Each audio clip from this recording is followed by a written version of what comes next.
The food, the music, the vibe. Kick off your summer at the Ohio Black Expo Riverfront Culture Fest. Tell your friends, share with family. There's no other place to be Memorial Day weekend. Celebrate Black excellence. Plus 2 concerts featuring Tidra Moses, Talib Kweli, and Jay Rawls, the one and only Marsha Ambrosius, and more. Experience the African diaspora at its finest. Go to OhioBlackExpo.com for tickets, updates, and more. And visit OhioBlackExpo.com. That's OhioBlackExpo.com. Are you a successful entrepreneur or one in training? You've got the vision, but do you have the right partner to build your brand, your team, and your future online and off?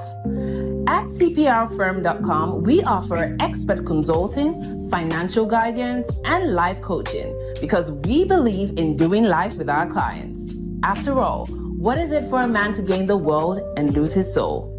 Founded by Callan Cash Coleman, we help our clients not only succeed, but plan to retire rich. Your business deserves the best. Start building your legacy today at CPRfirm.com. Finding the right real estate professional can be challenging. I'm broker Melissa Wilson. I'm knowledgeable in all aspects of the real estate process. So whether you're looking to buy new or an existing home or have a commercial need, I'm here to help.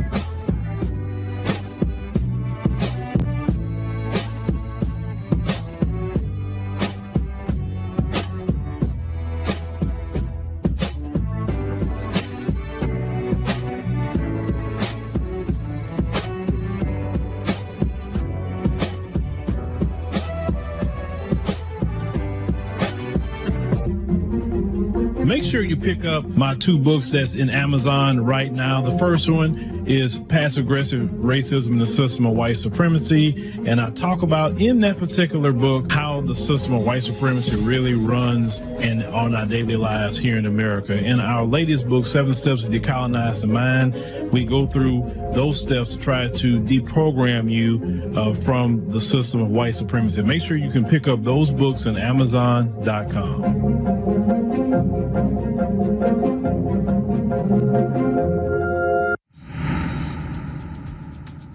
What is it that you think men are not getting at home? I think they're not really being loved properly. You know, when you stay with someone for so long and you feel like, oh, I don't really have to do much. Don't ever be comfortable around a human being. They can switch.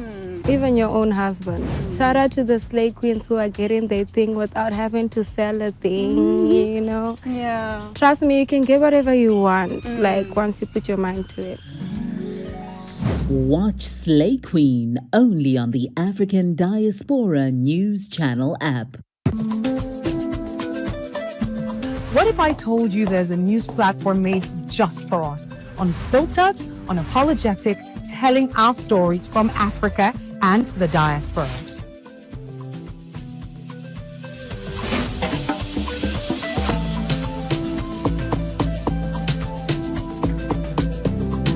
The African Diaspora News Channel app keeps you informed and empowered from wherever you are at any time. Don't just watch, join the movement. Download the app now and stay connected to the news that matters.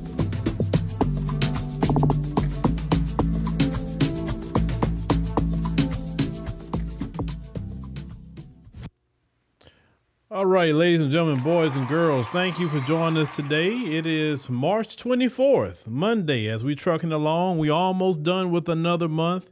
It's crazy that we'll be done with the first 3 months of 2025, and it has been very interesting, has it, ladies and gentlemen? Tonight, we're going to be going through an article written by an attorney, and this attorney has, some things to say about FBAs. We're going to go through this article, and I want to cook about, some of these black attorneys a little bit, but we're going to switch over to the app so I can cook in peace, so I don't have to worry about YouTube having an issue with what I'm going to say about these black attorneys, certain words we can't use on YouTube. So I'll let you know when we just switch over to the app. I mean, of course, we always streaming on the app while we doing this, but anytime I want to say something, whatever, or something I may want to show, I'll let you know ahead of time. Hey, we're we're going to switch over to the app and go do that. So it's good to see everybody coming back in. I appreciate everybody who has downloaded the app and been joining over the weekend. And even some people have joined today. Greatly appreciate it. If you want to be in the know, we had our Friday live stream last Friday, and we was, responding to Mr. Sheldon Daniels about, his issue about reparations. But the issue was that just 2 years ago, he was pro-reparations. So, check out our live stream. We got a whole live stream tab there now. So you ain't got to go look through the news section no more like you used to have to. So just go to the live stream section, and you'll see all our live streams there that we are conducting. So, ladies and gentlemen, how many of y'all going to Ethiopia this coming week? Anybody going to Ethiopia in the chat? Just want to know if anybody going in the chat to Ethiopia. Make sure you have everything together because it comes up on you so fast. All your travel gear, your clothes. Now I saw the weather supposed to be like in the 50s in the morning and like the 70s during the day. Perfect weather. So make sure you bring maybe a little, a little zipper hoodie or something, just so you won't get too cold. I love that weather in the 50s and then like 70s. So make sure you bring your stuff. Make sure you have all your proper plugs, your international plugs. That's very important. Make sure you have that as well. But I just would definitely want y'all to have a good time, enjoy the culture, check out the food. My favorite thing of going on any trip is eating. I'll be honest with you, because the food is so much better overseas. No matter what country I've been going to, the food just tastes so much better, especially the fruit. I want fruit. That's the main thing I want is fruit. Because the fruit, I don't know, it just tastes so much sweet overseas. And here, even strawberries don't taste the same no more. You know what I'm saying? Strawberries used to be real sweet here, but it's like, man, the pineapples don't taste the same. These people done ruined everything, right? I think the last time I had a good pineapple was in Costa Rica a couple of years ago. That was the last time I had a real good pineapple. Boy, that pineapple was so good. God, man, it was sweet. But shout out to everybody who is going and everything. And remember, that's what the people chose, Ethiopia. So if some people ask me about, y'all doing something, I never know what we doing. Now I'm getting people asking. I'm talking about like the companies, but we don't know as of yet. We take one trip at a time. All right, ladies and gentlemen, not to bore you too long, but let's go ahead and get started. So we have a article here that was shared with me, and let's go ahead and get it up on the screen. And it says, The Folly of So-Called Foundational Black Americans by a Mark P. Fancher. Now, Mark here, this is Mark P. Fancher. Mark is an attorney. Actually, he was honored and inducted for the ACLU and everything. So just letting you know kind of, who he is, this kind of articles he has been producing. The Spiritual Death of a Nation, Lust for White Privilege Killed the Democratic Party. It's voting for Kamala Pragmatic or Cowardice. Mission Impossible Kamala Harris, Save a Crumbling Empire. So I'm just kind of letting you know kind of what he's writing here. And that's that, and he's just what he's writing. Okay, but he takes issue for sure with FBA. All right. Of course, we're going to go through this, kind of stop it. We need to stop it and just kind of do what we do, right? So he says here, so-called foundational Black Americans may tell themselves they are noble protectors of ancestral legacy, but they are, in fact, little different from European groups in this country that conceptualize white privilege and try to reserve it for exclusive groups. Now, the main thing here, the big main thing, is they'll try to come around and say, oh, you FBAs are MAGA. And that's all they really have to say. They can't really argue anything about our lineage that goes back to the plantation fields of America. They can't argue that FBAs built the country. They can't argue that FBAs didn't innovate the country, okay? You can't argue that these people done FBAs so wrong. For instance, where the Pentagon is located, do you know it was a black town by the name of Queen City right there? Where the Pentagon is at right now. They took that land away from black folks, where it's called Queen City, and put the Pentagon right there. Dulles Airport, there was another black area right there. They took that from black folks to build Dulles Airport over there. So, we have been oppressed, ostracized, stolen from, and yet we still figure out a way to keep going. Other groups would have been wiped out already, or they would have fled. Okay, we know all these people from all these numerous of countries, they flee. They don't stand and fight.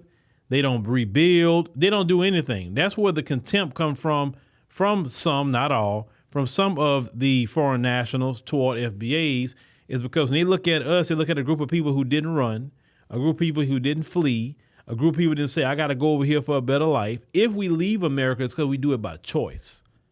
We don't flee America because we just feel like we can't make it in America. So when they look at FBAs, we talking about foreign nationals, and they hear us saying, hey, we standing and fighting on this. We are building, we doing this, we doing that. And they've seen what we do when we take a stand. Okay, they've seen it. It makes them feel some sort of way. Because like, dog, why didn't we do that? Why are we here dealing with America and they stuff? Why we have to assimilate to America and whatever else the folks want us to do? We could be in our own homeland. And so it makes them feel some sort of way. And because now in particular, we talking about, let's say, black immigrants. They say, okay, they're African descent like me, right? We have some sort of African descent. But yet, look what they done in a land they're not even the majority in. I left a land that I'm the majority in. I'm the majority, and I left it. I didn't stand and fight. So yeah, some of that, when you feel that, oh, they don't like us, some of that is because they feel like failures. And when they look at you, they get convicted of their failure. That's why. Because we haven't done nobody nothing in no country. We haven't had time to go do nothing to nobody. So when people look at their failure, when they see us, they see their failure, and that's where the contempt comes from a lot of times. Now, let's get back to this article here, right? Let's get back to this article. Now, some of it we're going to have to skip because some of it he's just doing some Democrat jargon, right? Of course, here, he's talking about all the stuff with Elon Musk and Trump, and really don't care about that. He's still jumbling and running off at the mouth about just more Democrat mumbo jumbo, talking about the town hall meetings right now. The people are mad at Trump and all of that. Don't care about that either, because that's people crying that they're getting their life disrupted just a little bit, not much, but just a little bit where they're upset about it. Okay. So as he scrolled down here, this is kind of where we want to kind of get started. Let's see here. Let me see. It's one spot. Give me a second. All right. I kind of want to start right here. Well, he says, far too many of these European immigrants' efforts to assimilate included not only eating American bread, but also adopting the tradition of hating African indigenous people. Many Irish immigrants to America are the cause of considerable confusion and embarrassment for those in Ireland who have long stood in solidarity with black and other oppressed people because of what Ireland has endured at the hands of the British imperialism. That said, many Irish immigrants, along with those from other parts of Europe, declared through their actions that their intent was to demonstrate that they could be as good at racial hatred as any white person anywhere. Now, he continues here. He says, one of the hazards of immersion is it's a society fueled by the othering of those not in a favored group, is that othering becomes reflexive. Though people of African descent may have been the prime targets of othering for generations, they have not been immune to inclination to engage in this despicable practice themselves. This has been most tragic when there has been intra-community division. For generations, many black communities were notorious for maintaining color casts based on shades of complexion that were largely the product of internalized inferiority prompted by pervasive white supremacy. They said then there have been the tensions between people of African descent and communities of color, specifically Asians, Latinos, and Arabs. The division has been a delight to those in the establishment whose continuing domination of the society depends heavily on the absence of a unified opposition to a profitable and exploitative program of social, economic, and political control. Now, one thing I want to kind of look at here is intra-community division. I want to look at that for a minute. And he also talks about other groups like Asians, Latinos, etc. Listen, I mean, anybody who studies, racism, white supremacy, we know they use other groups as buffers between black and white people. We know they bring them in here, they paper them up. It's going to immediately cause tension because black Americans are suffering, and yet the same government that they're paying their taxes to is giving free money to foreign nationals. And then on top of that, the foreign nationals are in our neighborhoods opening up businesses that we couldn't afford to open because we weren't giving loans, we wasn't giving grants or anything. And on top of that, the cold part of that is they'll go open up a business in the black community and won't even hire a black person to even work in there. It'll be all their people, their family, whoever the case may be. Sure, that's going to cause some tensions when you go do that to another group of people. If I right now was to go to any African nation, right, Caribbean nation, Latin American nation, and I show up and their government is papering me up, they put me in an area where people are struggling, right? And now I'm doing so much better. I just got there 5 minutes ago. It would be the same issue. Wouldn't be no different. Because the people would say, hey, this dude just got here and y'all giving him all our money when you should be taking care of us. This dude's a foreigner. He don't supposed to be coming in here owning all these stores. And on top of that, he's in our neighborhood and he's only hiring his family or his friends or whatever the case may be. Man, hell no. This is a problem. Any country, any group of people feel that way. Even if you go to an African nation, they will feel the exact same way. If you go to a Caribbean nation, they'll feel the exact same way. Do you know? And I just saw a video, and I gotta go through that video. I'm probably gonna have to do that tomorrow. They have the street interviews right over there in Ghana. There are some people saying that with FBAs coming to Ghana, they kind of started to mess up the economy. Now, that part about messing up the economy, that comes actually from the greed of your people or anybody. For instance, people in Mexico saying the same thing. Americans moving over there is messing up the economy. They're jacking the prices up because they want to jack the prices up to get that American dollar. That's why I've always been a person to say, listen, I can visit, but I wouldn't want to be a person that just reside there in Ghana because too many have moved there. You know what I'm saying? And because too many have moved there, that's what happens because you're bringing your U.S. dollar there. So even in African nations, if a bunch of people show up at one time with your higher currency, is going to affect the prices. It really is. And if the government is even assisting you to do it, it makes them feel a certain way. Okay. So that's why FBAs here, see, when we feel that way, they're told we're xenophobic. We don't like immigrants. No, we're feeling the same way that any other group of people feel throughout the world when you're dropping off foreign nationals in their community and you making sure that they can open up businesses. That's why people want to come here, because in their own country, they couldn't get their government to give them a dime. But yet they get here, they get money. Now with Trump, that won't happen. But Trump's not going to be in there forever. We don't know. A Democrat can get back in there. We don't know, right? We don't know. Let's say the Democrats get back in there, then it's going back to business as usual. Immigrants going to come flood the country and they papering them up. They're going to do it.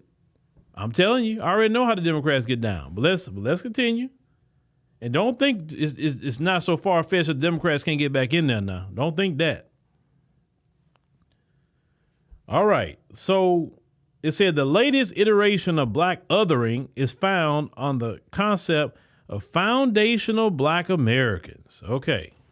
Now this whole lawyer is worried about it. He said a website dedicated to the idea explains it is important to clarify that Foundational Black Americans, FBA, is not a group or an organization, and there is no designated leader of FBA.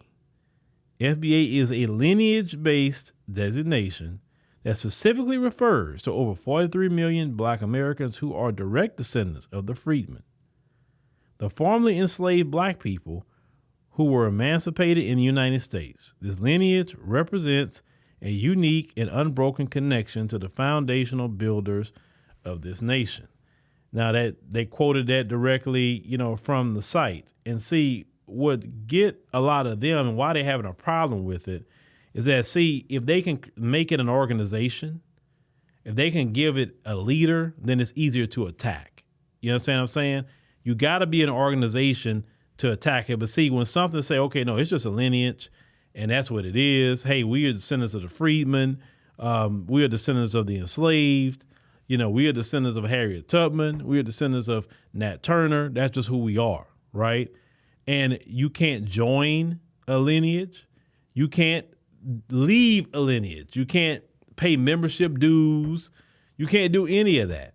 So because you can't do any of that, right, that's what's making it very hard for those who trying to find an angle to attack, FBA. That's just really what it is. And because they have no perceived leader, who you go after? See, one thing white supremacy love is a leader. Because if they have the black leader, the first thing they're going to do is they're going to go corrupt him or her. Look at the recent people that was corrupted. Black Lives Matter. Them 3 black women. They may start off doing something right, but what did the Democrats do? They corrupted them. They gave them the cares of they gave them money. They did the same thing to them like they did to Jesus, right? And the devil told Jesus, "Look, I'll give you all this what you see. All you gotta do is fall down and worship me. That's all you gotta do, and I give you all of this, right?" Well, the devil works through people just as much as God works through people, right? And the devil came to them women and say, "Hey, I give you all this money. I give you houses. I give you shows on YouTube. I give you everything. All you got to do is just let me into this and corrupt it. Let's start talking about LGBT and trans. Let's start saying trans lives matter too, black trans and all of that. You understand what I'm saying? And what ended up happening when all that got corrupted, all these figures are coming up, all corrupted. And because I remember when Black Lives Matter really jumped off. Definitely with the situation in Ferguson. I remember. Y'all got to understand. I've been around a while. And it was pure in what it was. It was very pure. And it got corrupted. And it got corrupted with the white liberal. Because they did that with certain people to worm their way in with money. And then in the end, what ended up happening? Now, they talking about Trump and them. Why don't Trump and them investigate where all that money went with Black Lives Matter? I want to know where that money went. And it's a lot of white liberal hands that took the money, that $90 million that was raised during the time of George Floyd. It did not go to the local chapters of Black Lives Matter, the people that's in the streets doing the work. It didn't go to them. It went to all these white LGBT organizations. We had talked about this. We had broke that down with the Tides organization. All different ones was getting their money, and black folks didn't see a dime. They finessed the $90 million. This is why now, when they try to come around, see, the thing is, the beauty of all that happening, though, is a beauty. Is that we have a record of it, and now we understand why Malcolm X said, you can't join no organization with us. If you want to support, you can support from the outside. You could donate into a situation, but you can't be a part of it. You can go back to your community and listen to what we say and preach our message to your community, but you can't come in this organization. You can't come in our lineage. You can't come nowhere, because when you try to come in, you want to come in and corrupt and control, because you don't know how to listen and be underneath black folk. And we understand who you are based on your culture, because we know what your culture is. We've been understanding your culture for hundreds and hundreds of years. So because of that is why Malcolm said in his great wisdom that you can't come over here. You can't join. I don't feel any way bad about black people. I have black friends. My so-and-so is black. My dog is black. And that may be true. And God bless you if you are that way. But go to your community. Preach our message to your community. That's where you can help us. You want to help us? Donate something. Donate some money or something. And help us with our cause. But you do it that way. We don't need you here. Because you coming into our mix, We can't even get healed enough. You know, I said a long time ago, black folk need a 1,000 year separation to heal. Not in the area of any kind of hate. No. We need to heal. And when they come in the mix of us, people just the internal issues start coming up. Some people's white validation start coming up. No. But when none of that's going on, and it's just our community dealing with an issue or a problem, whatever that may be, right? Then we are taking care of business. So with delineation, I always say delineation should mean delineation from everybody. Not just, not saying, okay, we're going to delineate within the diaspora. No. We have to delineate from everybody, in which a lot of you have been on that, the delineation from everybody. That's why everybody's coming to black folks now and say, hey, black people, what's up? Why aren't y'all saying that? Why aren't you? Because we have delineated from everybody. It may start it off with, hey, we want to delineate and just have our own, position in the diaspora as we should have, right? But now it went to the step that I always wanted to go to, delineate from everybody. Let everybody sit up there and deal with their own issues and problems. Because this deal, one of the biggest issues that other groups are having is they're finally feeling the weight of America. And delineation did that. And that's a beautiful thing. Feeling the weight of America on their shoulders is beautiful, because we were carrying the weight of America on our shoulders forever. Now they feeling it. Why do you think they're so angry at town hall meetings? Because they're starting to feel the weight of America. Look at how they upset about how the police doing them at immigration checkpoints. We talking about white folks. They mad. They never had to experience any of that. They never had to experience stops and seizures and all. They never experienced any of that. No. That was mostly us dealing with these problems. Us. So that's why they mad, right? But let's go ahead on and continue. Let's get back here. Okay, let's see if we can scroll down. It said, those who describe this concept believe it is important to distinguish so-called, and they keep saying so-called. It's not so-called. Foundation of Black Americans from those born in Africa and other people of African descent whose ancestors were never enslaved in the U.S. This perspective resembles the MAGA program, not only in its othering of immigrants, but also in the convenient disregard of facts and reliance on comforting self-delusion, all of which is ultimately self-defeating. We're not being self-defeated. We're actually getting more done. Now, we're getting more done in this short amount of time than we ever have done before. Now, nothing FBA says is similar to MAGA. Let's call it what it is. The majority of these people who are in MAGA, including the white folk, are immigrants. FBAs aren't immigrants. The majority of the white folk in this country are immigrants. They can tell you exactly where their family come from. They can say Italy. They can say Britain. They may say Ireland. They may have a whole lot of places. If white folks can tell you exactly where their family come from, that means they are an immigrant. So MAGA is a white immigrant movement. Now, of course, you got people of all communities that would subscribe to some of that, right? But let's call it what it is. Donald Trump's people immigrated here. So it's an immigrant movement. What is he talking about? We are the only ones in this country who are non-immigrants. It's us. And let's call it what it is. We didn't know nothing about delineation until our brothers and sisters from the diaspora taught it to us. Now you may say, what you mean? Yeah, we was on this kumbaya. We all one black person and we all the same. And then when they came over here, they were like, nah, I'm not you. I'm different.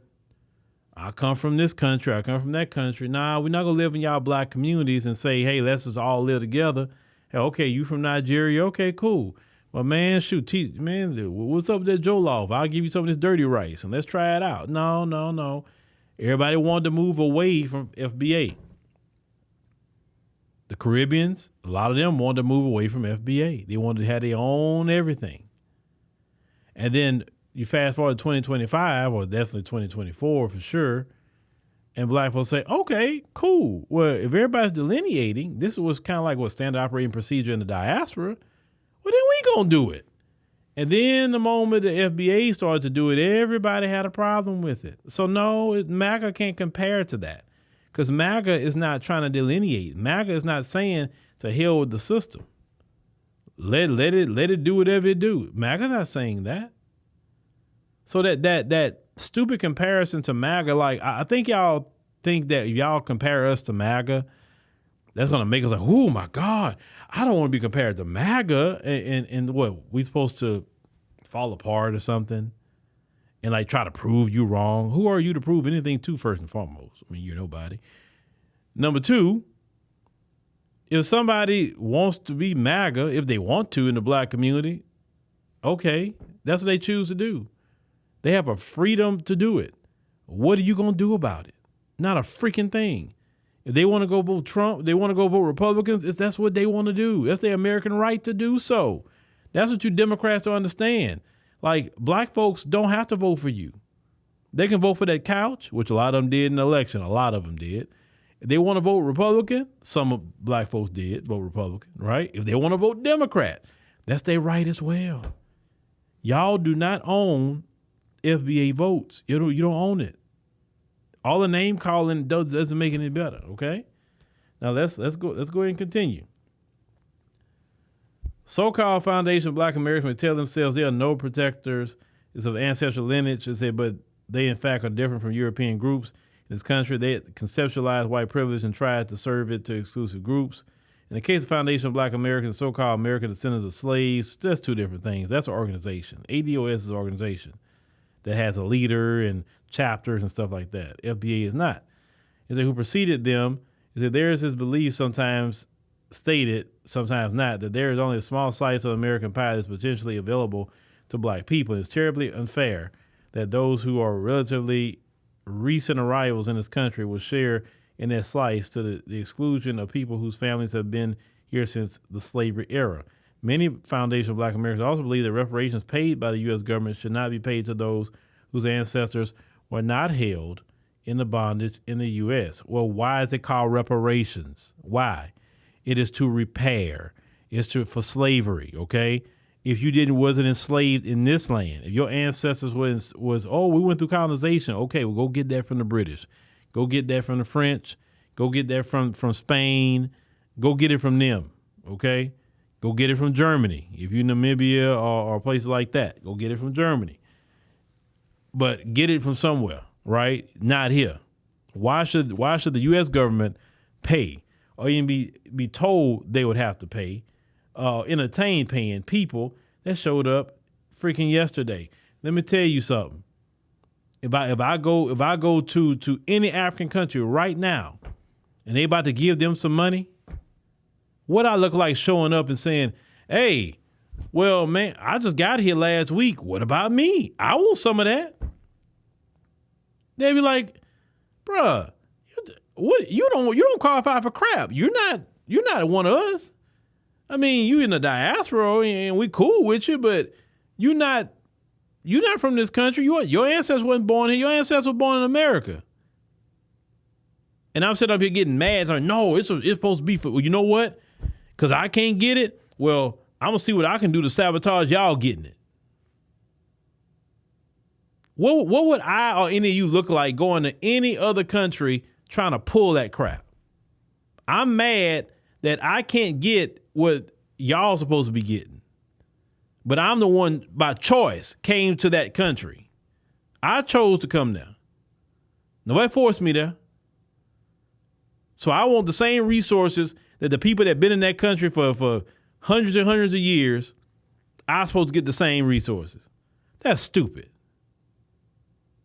Let's go on something you understand. Your job. Let's say they're giving out bonuses on the job. When you get hired on the job, let's say you got hired and they have a Christmas bonus. If you got hired in November on the job and they gave a Christmas bonus in December, do you get a bonus? Do they give you one? Do they give you the same bonus that they would give somebody that been there 5-10 years?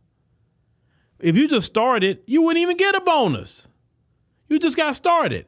And the next year, right, you'll get something, but it won't be a whole lot. You're not going to get anything like everybody else.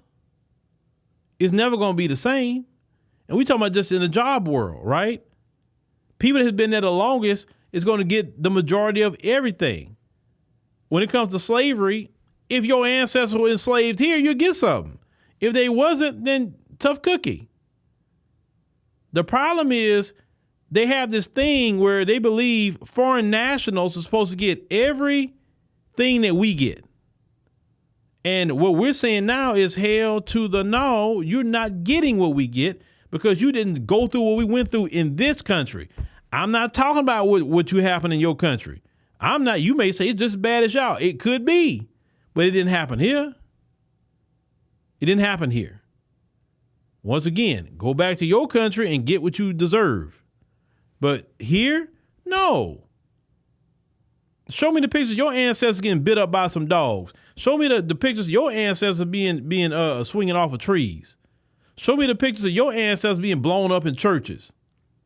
Show me the pictures of your ancestors on the plantation field.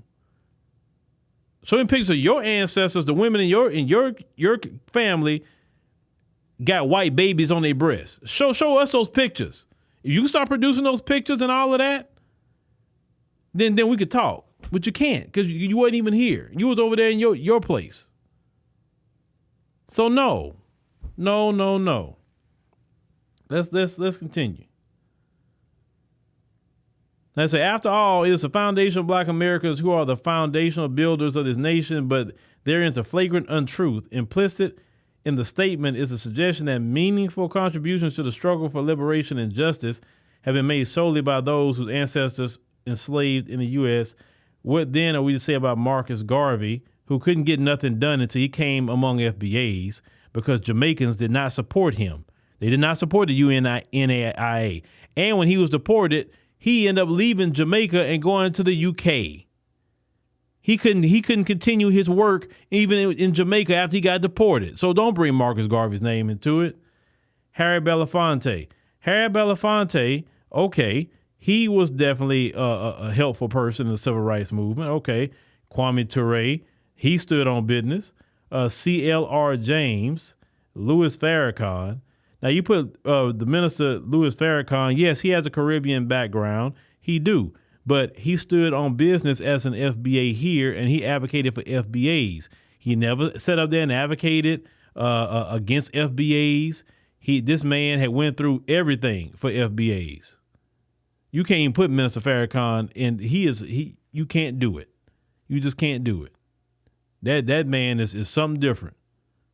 You understand what I'm saying? And we'll never get another Minister Farrakhan. Never. Ivan Van Sertima, Cicely Tyson, Shirley Chisholm. Oh, do you really want to put Shirley Chisholm there? Really? Cicely Tyson, okay. I didn't know that she maybe had some Caribbean background or something like that. Okay. Cicely Tyson has never said nothing ill will toward FBA, and she always says she was a Black woman. So why are you putting her in it? They say also the idea that slavery in the U.S. was a discrete enterprise limited to this country's boundaries ignores historical facts documented so well in Eric Williams' book, Capitalism and Slavery, about the global operations of the slave trade, and that the co-responsible for those held in bondage in the Caribbean and Latin America are culpable for the plight of those enslaved in the U.S. and vice versa. In other words, when it comes to slavery, the circumstances of all Africans are indivisible. This includes Africans who were never taken from Africa because they were left to cope with the devastation that was the consequence of the slave trade's massive depopulation of the continent and destabilization of African societies. Sir, let me say something else. It's called slavery reparations here in this land, not the Caribbean, not Latin America. Once again, the Caribbean, they need to go holler at the French and the Spanish in the Caribbean, okay? That's the main two players. There's some British here and there, right? In Latin America, they need to go holler at the Portuguese. They need to go holler at the Spanish, okay? For the most part, that's the main two. That's why you got Spanish language all through there. Brazil, Portuguese, okay? Or holler at the people in Portugal for their reparations. In the continent of Africa, once again, they need to go holler at the British. They need to go holler at other European powers. right? They need to go holler at definitely Germany is one of them. Just thinking about Germany. They need to go holler at France. We know France mostly colonized West Africa. They need to go holler at the Spanish, like Equatorial Guinea. That's the only Spanish-speaking African country in the continent. So they need to go holler at them for their reparations, right? That's who they need to go holler at. It's just that simple. Why is it that you're saying that this government should be paying for something they had nothing to do with? I'm sorry. The American government didn't enslave every person throughout the world. They enslaved our descendants. That's the dumbest thing ever.